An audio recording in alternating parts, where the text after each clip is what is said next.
I can see Jan Vesely also having his New Year's resolution and putting "let's get not injured" on his paper.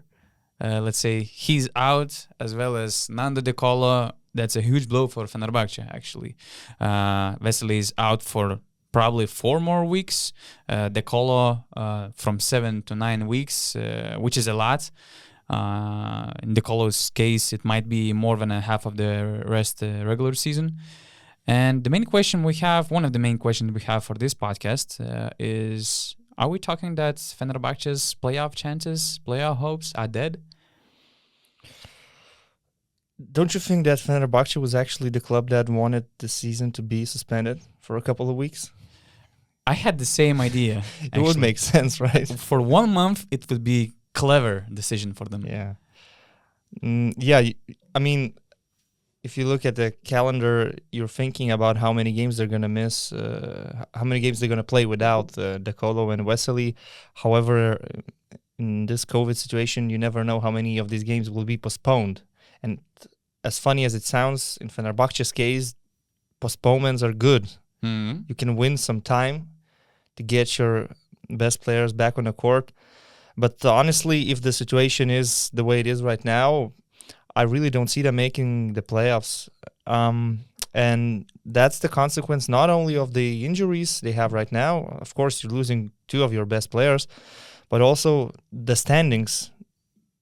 If they would be somewhere, let's say 5th or 4th in the standings right now, I could be thinking they will hang on to this. They will suffer a little bit, but eventually De Colo and Vesely will get back. They will sign maybe some new players, and they will live through this difficult time and will make the playoffs. But right now, they're not in the playoff standings. They're 10th. So they still have some catching up to do.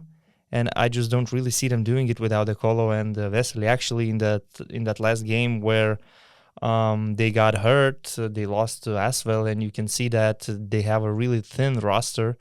And Depth was already a problem in Fenerbahce. Even before Vesely's and De Colo's injuries, they had problems with Devin Booker, with Danilo Bartel. Some other players were missing games. Mariel Shejak is really not fitting in. And already Sasha Djordjevic had some problems in this roster. But of course, you were dependent on your best players. These are star players. They would be stars on any other team.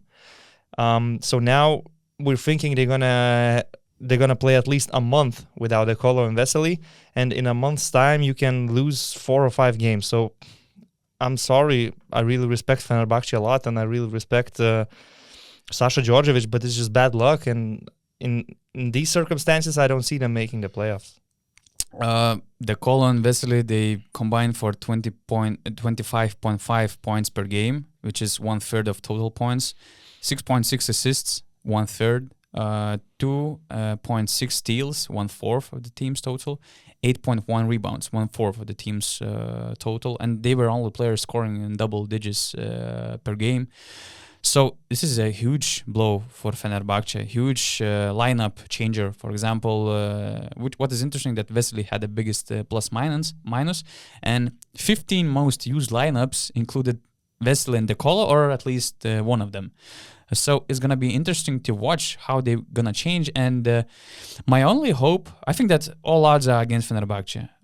It's not only because they're below the top 8. They have 7 wins and 10 losses. It's not only the problem of the standings, because it's hard to see many teams dropping out of top 8. Maybe Unix will disappoint in the second part of the season. Olympiacos, they tend to lose more games in the second part of the season usually. Maybe something will go wrong with Zenit.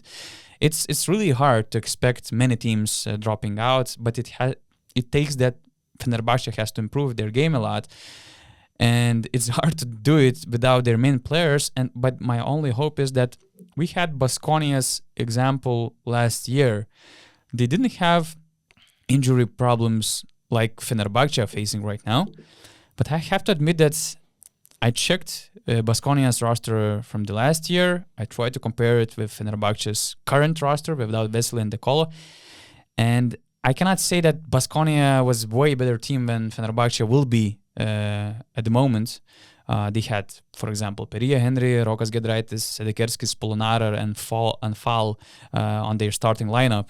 So it's like, Henry, Goodrich, Polonara, Floyd, new shooting guard, for example. They're not that worse than Baskonia was, but Baskonia last season they were over 50% of winning. They had over 50% of winning percentage, and they made a late playoff push. So I can see it as an example for Fener, but there are a lot of ifs. If Perija Henry will step up as the main guy of Fenerbahce, I believe he can do it. He was playing a little bit better than before. And of course, Marko Guduric, he also has to step up. And I believe that these guys will step up because it will be more guard-oriented team when it was with Jan Vesely, probably. And a lot of depends how successful they will be with their new signing. As far as I heard, they were after Isaiah Taylor, who is one of the top scorers in the ACB league. He was tremendous for Murcia, but from what I understood, he rejected the offer. He has the EuroLeague buyout. I heard that also Aleric Freeman was on their list. He spent quite some time in Asvel last year. But I'm hearing that a lot of teams after him, so it's not clear if he will end up in Fenerbahce, probably not. So it's obvious that they're looking for a scorer, but a lot of depends on how he will fit the team during the season, if he will be quality enough, because the market is not good for trying to find a replacement for such a player like Nando De Colo.